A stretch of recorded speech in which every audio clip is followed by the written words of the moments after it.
recently seen, LeBron James actually lashed back at Stephen A. Smith courtside and told him, what I'm saying, relax on my kid, the parenting skills that Stephen A spoke about. Then it kind of rolled in like, if LeBron would have put his hands on me, I would have threw my hands up. Stephen A, let's keep it real. Keep it a buck with you, Stephen A. LeBron James 6'10", 260, 70 maybe. I'm still salty. I still didn't get my brick by bricks. No, I ain't got them. Yeah, I still ain't get them, and I'm upset because I gotta cover this. Like, I'm seeing so many influencers be granted these shoes, and the thing is like, who deems these influencers as people who are really embedded in the culture? So when I say that, it's like I'm gonna poke out one person, DJ Khaled. Crawford said it would be amazing if I was able to get Tank. And people lost their mind. Tank would never be on the undercard of this guy. Ooh. I get it. Tank is a main card fighter. He is the show. Whether you want to say he's a face of the sport or he's one of the faces, he's not the face of the sport based on numbers alone. Men lie, women lie.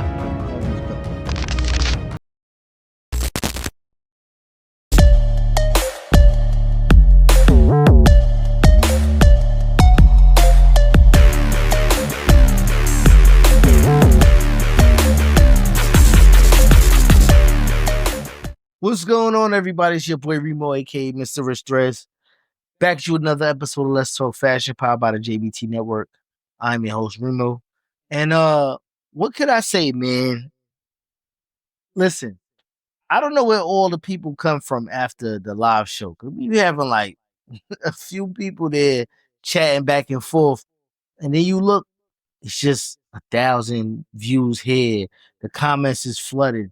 Everybody got something to say about what we talking about. So it means y'all really engaged in the conversation, which lets me know I'm really doing an amazing job by, engaging a bunch of strangers to have conversation and banter with me. Y'all might not know me per se hand in hand, but the fact that y'all able to go on your computer, look at something, or your TV, look at something, and a little dude from New York get y'all to engage in, fashion and sports and the culture is definitely dope, man. I appreciate y'all, man.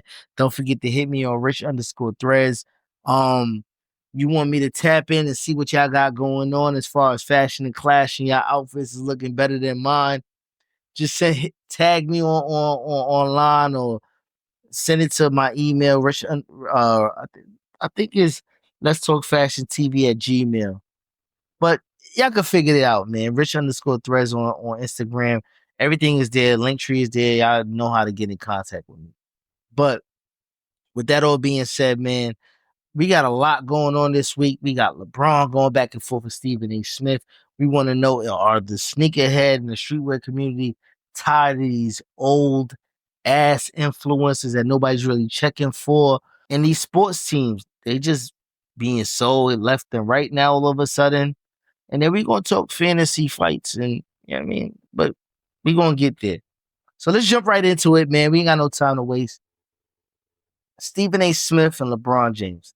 Listen, I know at this point in time, it might be getting a little bit out of hand and a little bit redundant to be talking about this, but realistically, it's like Stephen A. is the guy when it comes to sports media. LeBron James is the guy, 22 years strong in the NBA. And the fact that they've never been on the same page makes a lot of banter. And the words that have been going back and forth, because we recently seen, LeBron James actually lash back at Stephen A. Smith courtside and told him, what I'm saying, relax on my kid. The parenting skills that Stephen A. spoke about. Then it kind of rolled in like, if LeBron would have put his hands on me, I would have, I would have threw my hands up. Stephen A., let's keep it real. Keep it a buck with you, Stephen A. LeBron James 6'10", 260, 70 maybe. You ain't have a snowball chance in hell. So for you to say that, you know what I'm saying, you would have threw your hands up, that wouldn't even be needed because Stephen A just signed a $100 million contract. So imagine him being one of us, a podcaster, influencer, somebody who talks reactions and sports or whatever, get 100 M's. And now he want to talk physical conversation with LeBron James, which arguably one of the GOATs, if not the GOAT, through the numbers and all that other stuff that, took place with LeBron. It's just going a little bit too far for our liking. It's like almost like fantasy fighting. Like it makes no sense of where they going to this. And then LeBron James kind of drew the line in the sand. He was recently on the Pat McAfee show. And he was like just telling always, like, I didn't sign a Nike due to Jordan. I signed because of, the bonus that they was giving me. No, I awarded number 23, yes. But that wasn't the reason. Him and, Kobe didn't have a relationship until USA Dream Team. So it's kind of like he was giving his output and pouring out how he really felt about these media. He even gave shots at Wendy. And he told him, he's like, yo, these guys are weird. Like, yo, they be talking like we really friends and we really not. So it's like, we don't even know what to believe when it comes to this media sports outlet shit. It's like, where do we go with it next?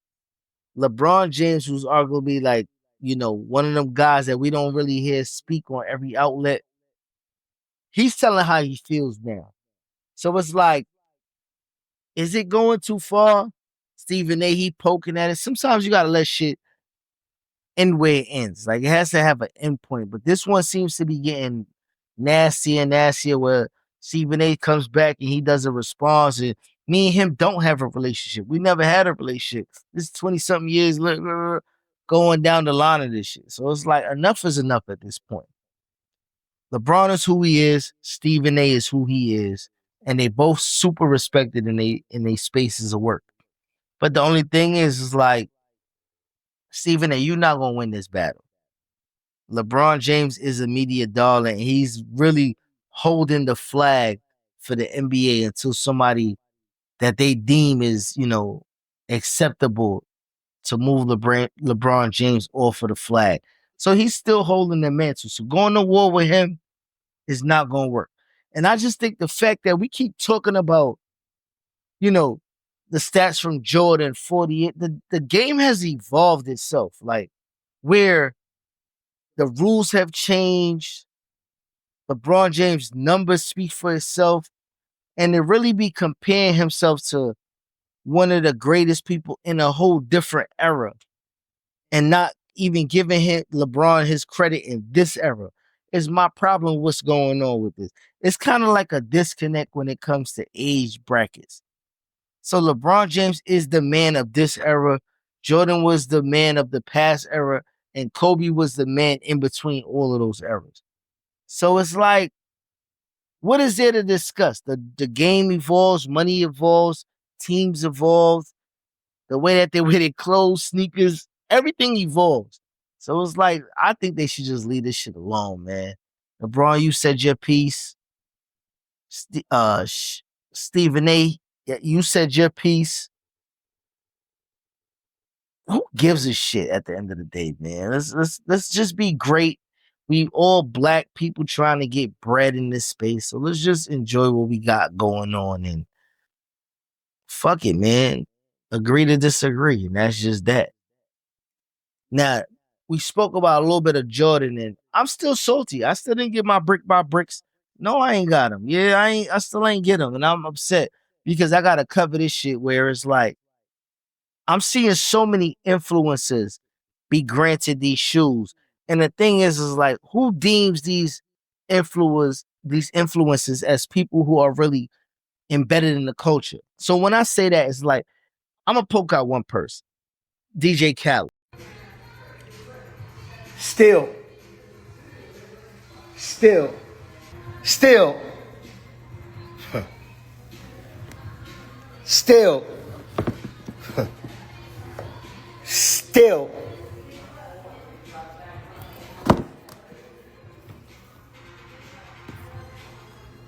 still. All right.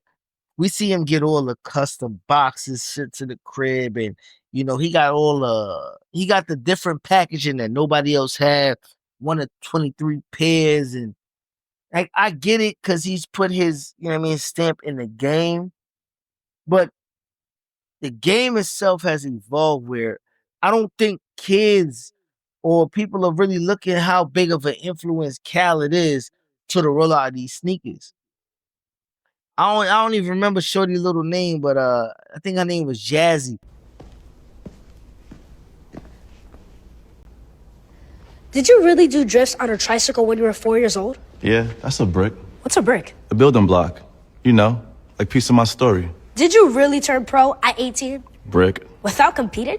Definitely a brick. You're from Queens, right? Jamaica, Queens. Did you really break your wrist at 19? Brick. You got a lot of hate for doing things your way. Yeah, people threw bricks at me. I can't believe you accomplished all this from riding a bike. Took a lot of bricks to get here. And you got the GOAT to co-sign? Ha, greatest brick of all time. She got a pair of these brick by bricks. Nobody wants to dress like a little kid. Like, regardless of what, if she got the sneakers or not, nobody's really checking for this shit. So when I say checking for the influence of what we used to, like, you know what I'm saying? Timberlands was worn a certain way by hip hop artists. You know what I'm saying? Naughty by Nature and them, they wore the what you call it, the overalls. It became a thing. Some of the Wu-Tang members, Tommy Hilfiger, Polo, 9-5, Air Max 95. It became a thing where we was picking up energy from the streets because most of the streetwear itself was created in the streets. But a lot of these dudes that's influencers, air quotes, heavy on the air quotes, we don't even look at to see like what they wearing or how they wear it or how they put it together. So the amount of sneakers that's put on the sneaker app and put in selective stores, we can't even get a hold of it because 1/3 of the production that's already sent out is given to influencers that nobody want to dress like. So this is why I'm so pissed off because it's like we want a chance to obtain these items, but like I said, 1/3 of this shit is already gone based on influence alone. I haven't seen too many people actually pull the fit off with these brick by brick Jordans and make it look good. I understand it's an all red silhouette. Not a lot of people gonna pull it off, but it's like, God damn. Can I get a hold of these joints? Can people that I see in the streets that know how to dress get a chance at these joints where we can make it look better? People was wearing Grant Hill Fila sneakers with regular clothes, and it was a wave. Shaquille O'Neal's, a wave. Sean Kemp sneakers, a wave. Allen Iverson questions, a wave. At some point in time, people was even wearing Air One sneakers. Not me. But I'm just saying, the streets are the people who certify stamp what's worn, how it's worn, and the influence that it goes forward. This shit is just in a strange place right now. And I don't want to sound too redundant or mad, but I don't appreciate people like Khaled being given. And it's like, I've never in my life wanted to dress like a DJ Khaled. But I'll let that rest right there, man. So now, I want to talk about something that might have went under the radar, but I don't know how, right? So the Boston Celtics recently sold for $6.1 billion. And I hear a lot of people talking about this shit. What's crazy is a couple other teams sold within the last year or two. So we had the Mavs be sold, we had the Brooklyn Nets be sold, and as well as the Suns. So the thing is like when millionaires and billionaires sit down in certain places, they start selling and moving and because of something is shifting in the market and they abreast of it. So my thing is like, it's something underlying going on in the back end when it comes to sports that we seeing certain teams sell. And 6.1 billion is nothing to sneeze at, but that's the Boston Celtics. one of the most decorated teams in basketball history. I can't off the head, I can't really pause.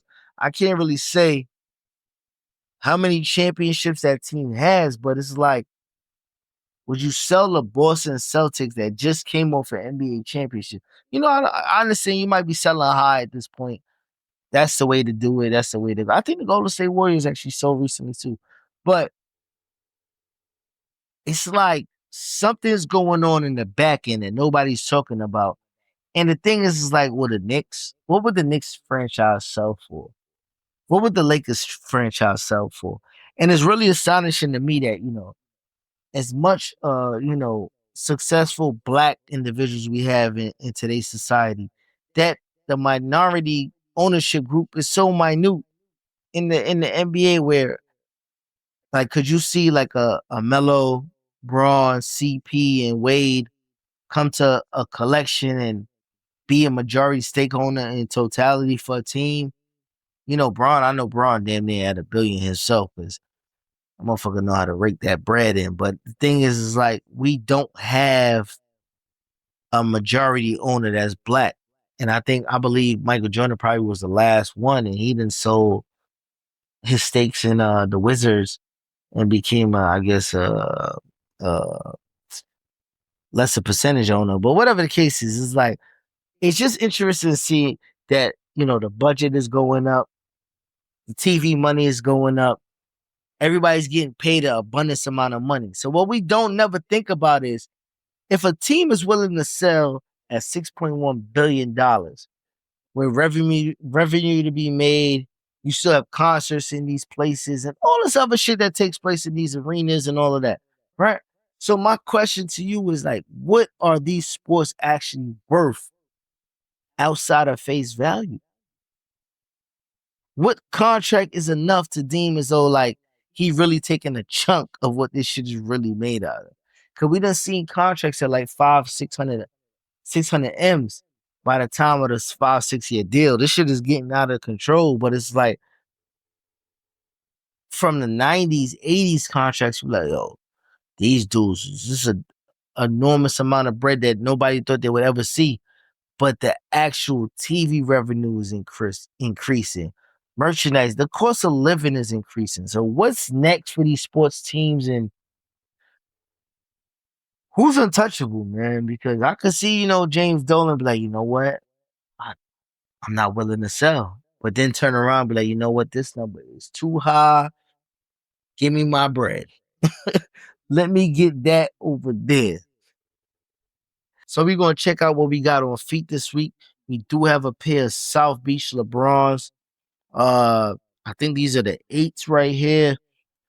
I must say, these sneakers right here became one of the first sneakers where people were jumping out the gym for basketball sneakers that wasn't, retro Jordans or signed with Michael Jordan or something like that. And it's like the price points on these shits was crazy.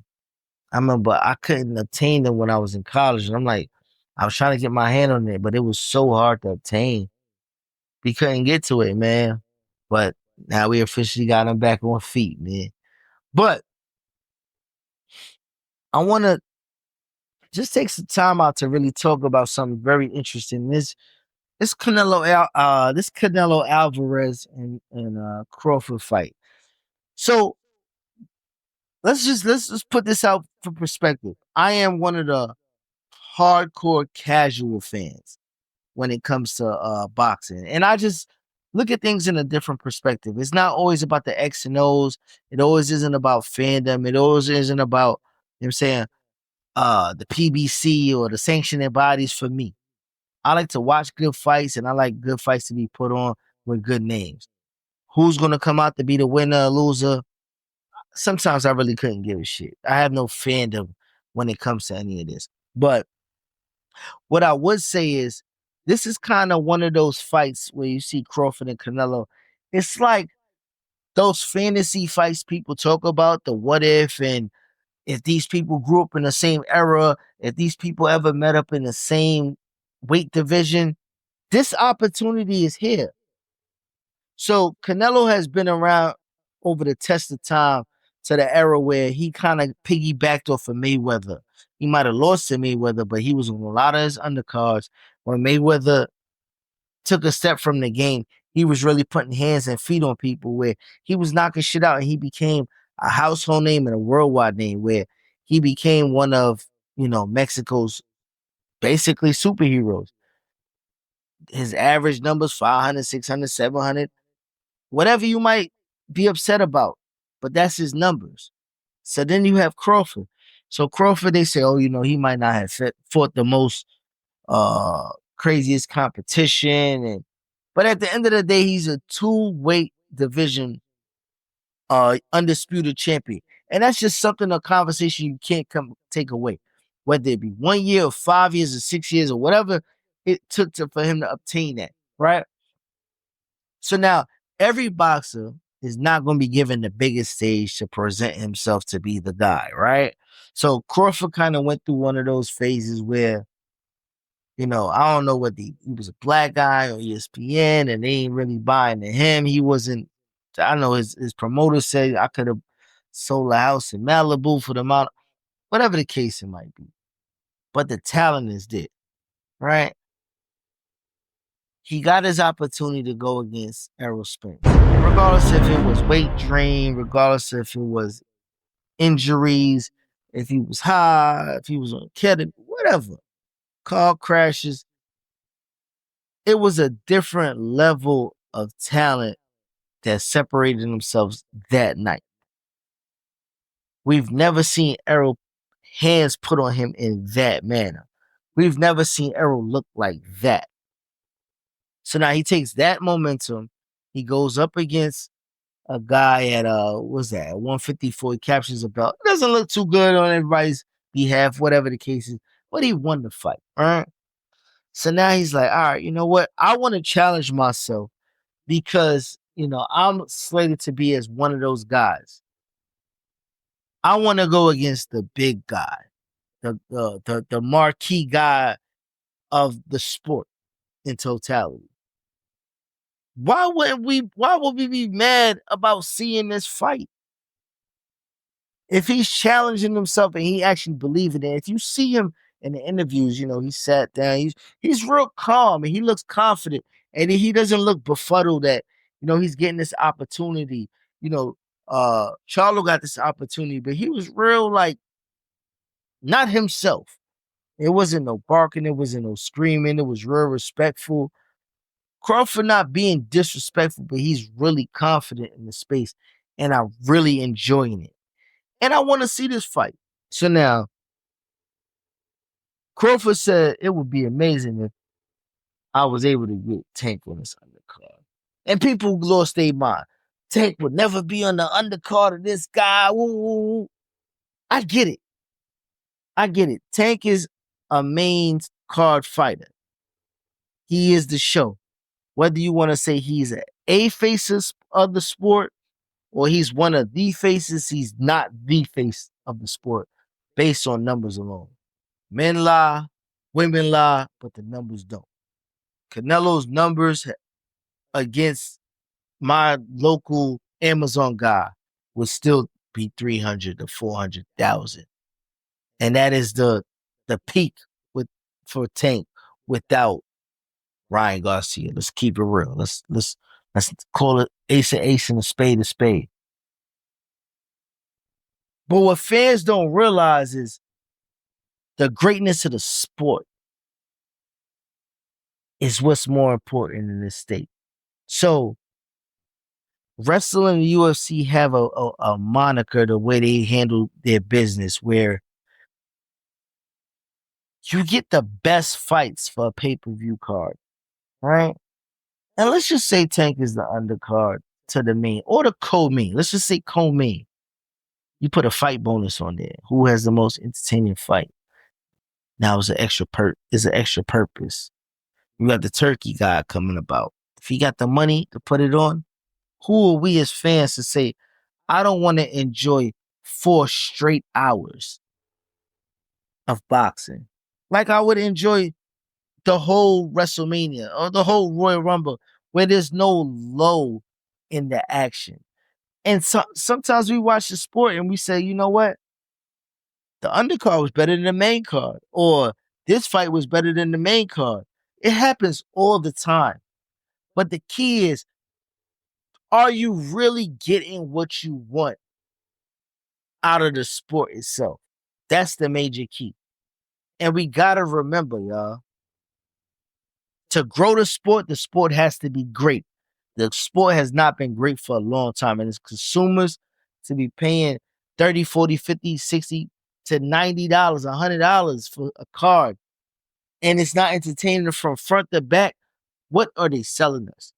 And what are we accepting as fans? That's the problem. So let's get our panties out the bunch. Let's open our mind to certain conversations of growing the sport and being entertained, because our dollars should count first and foremost.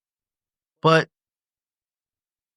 one more I got for y'all, man. That's just, I'll digress with that, man. Don't be a sheep. Be a man, not a sheep, man. At the end of the day, man. But we officially reached our favorite part of the show. It's fashion or clashing.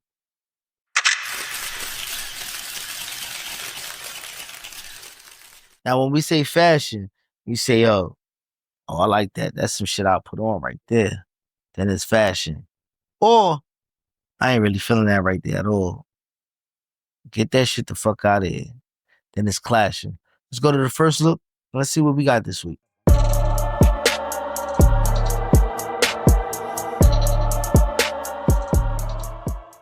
See, I think we in an era where people just be putting on shit and putting on a lot of weird shit and then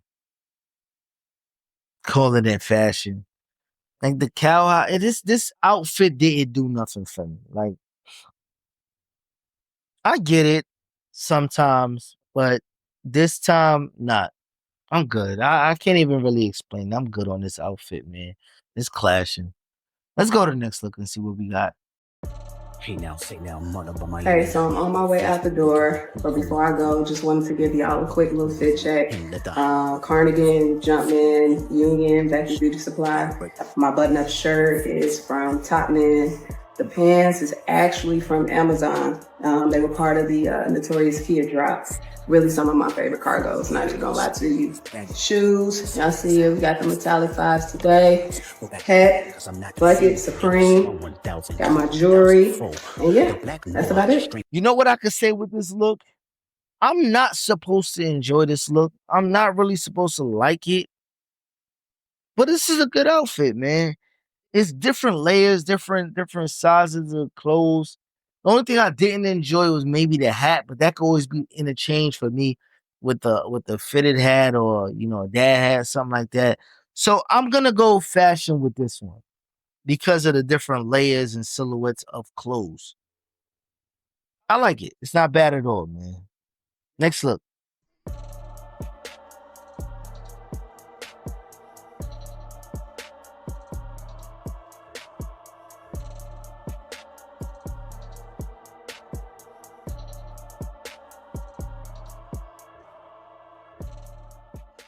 You see, this shit don't never fail, man.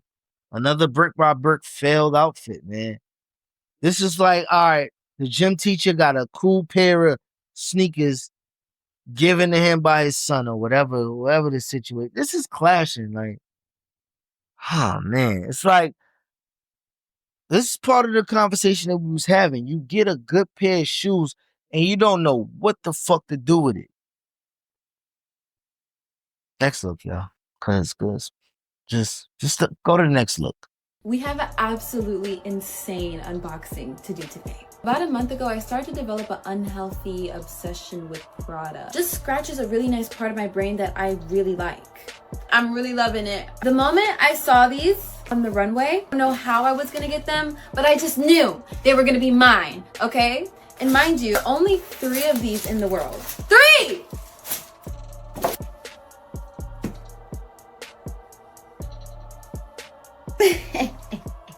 These are from Prada's Spring Summer 2025 collection. Polka dot, purple, you know what I mean? We have to try them on, of course. What my hair looks like under that beanie is only for me to see. Again, they're not for everybody. I get it. A good runway piece adds a couple years to my life. These are so fun. Okay, love y'all. Bye. What's crazy is I shouldn't even like this outfit. It's not even about the outfit, really. The shades itself is fire. It's a crazy statement piece that I shouldn't enjoy as much as I do. I really like this look, to be honest with you.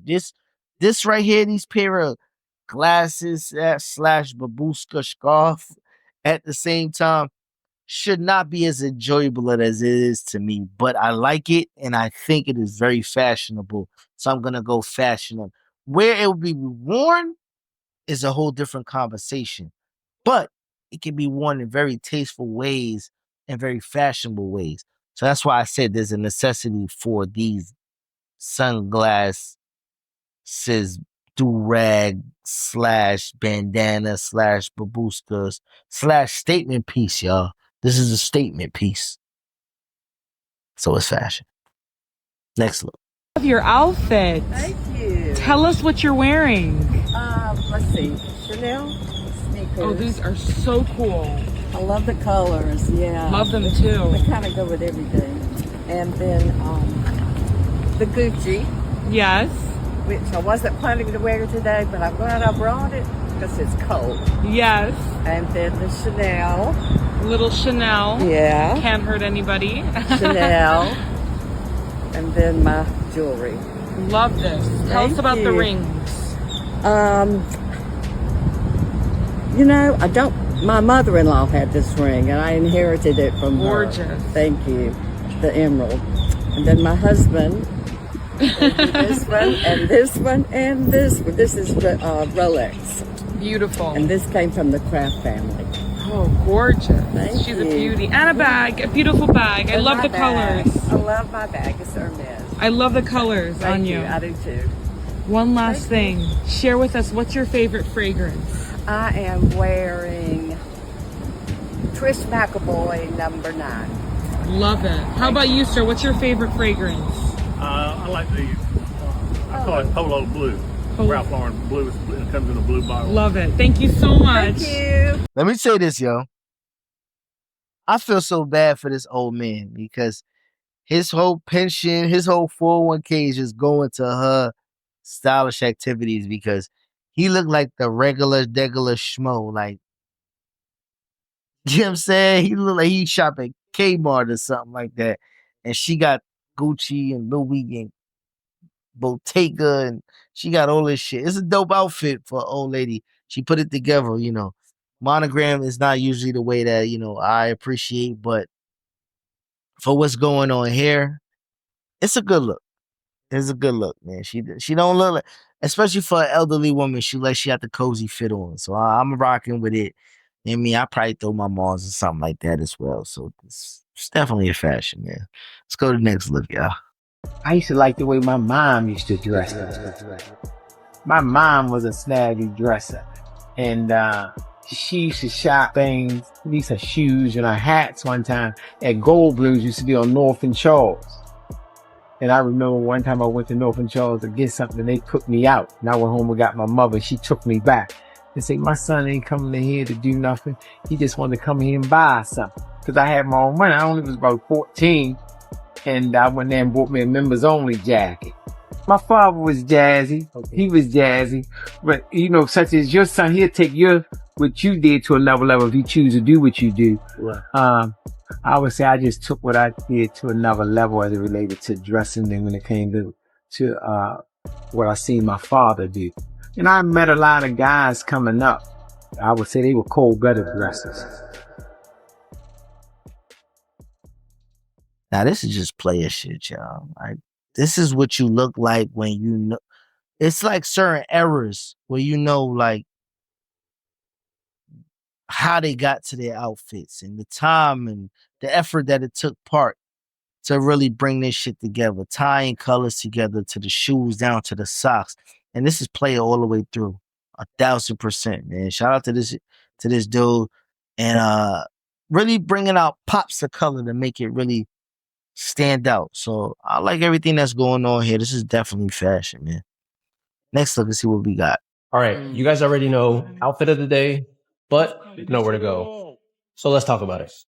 First up, we always start with the bottoms. We have these camel cargos. These are actually from a brand called Trick. I actually got these while in Vietnam. The material is kind of like a ripstop nylon, and for 30 bucks, can't go wrong.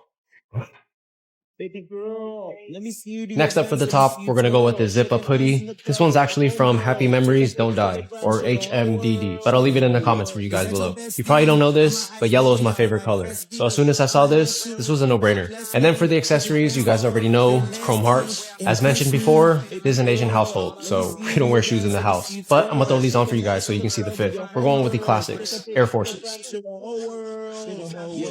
And so, that's today's outfit. As always, you guys let me know, was this a wear or is it a tear? And I'll catch you guys in the next one, alright? Peace. This is a cool outfit. It's supposed to be clash. It's supposed to be fashion. Let's say it's supposed to be fashion. But I think, the oversized, baggy aesthetic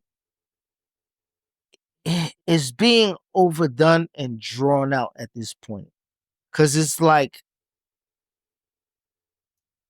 some of the corniest people are trying to pull this off. Not saying this guy's corny, because this is actually a good fit and he looks like he puts it together very well. And, he's intentional about everything that he has on and the way that it bounces off of this piece and that piece. But I just think this look is becoming very redundant in the community, and the individuality of fashion itself isn't bleeding through anymore. It's like, I'm going to wear what's going on regardless if it's for me, not for me, if it looks good on me, but it's hot, so I'm going to wear it.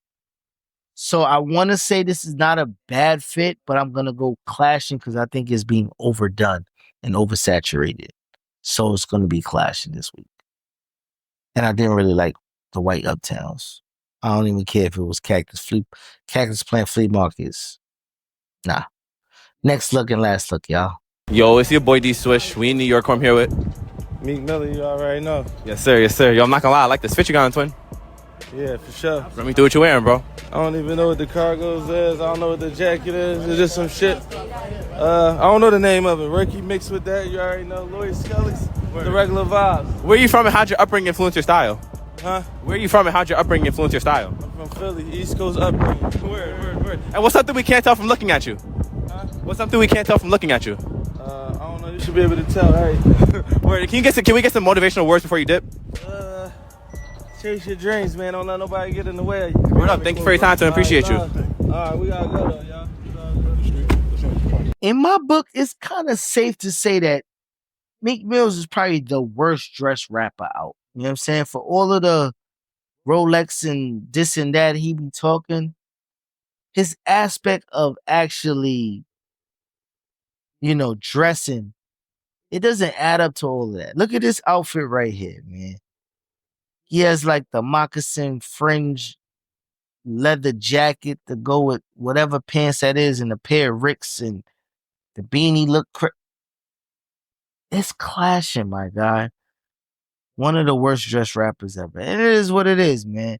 Sometimes you got to be truthful with your idols, and you're not saying he's one of my idols, but one of those guys that think he's one of those ones, and he's really not.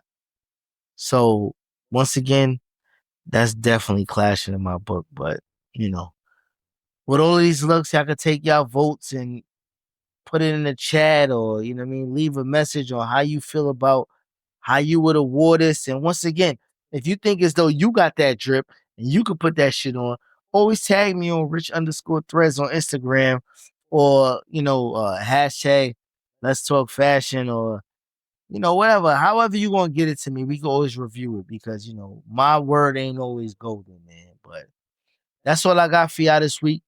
It's your boy Remo, aka Mr. Rich Dress. This was Let's Talk Fashion. Don't forget to rate, comment, like, and subscribe. Damn, I think we might be taking a little break because I'm going on vacation, man. This is going to be the last episode for a little while, but maybe. We never know. But on that note, I'm out of here, man. I'm going to finish pack. Y'all be safe. Until next time, y'all. Peace.